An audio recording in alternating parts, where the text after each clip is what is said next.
Senator JB Ejercito, the good one.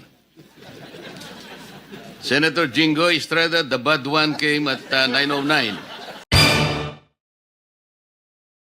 Ito po ang inyong balingkod, Congressman Manik Manaog from the Lakas Tama Party at your self-service.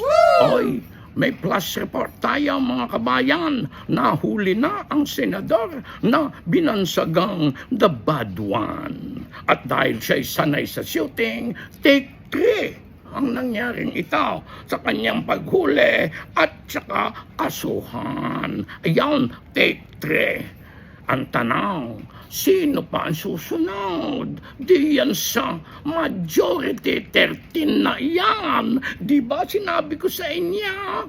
Lahat ng mga yan may kaso ay di, sunod-sunod na yan. Hindi na yan majority. Yan ang talagang lakas tanga, parte.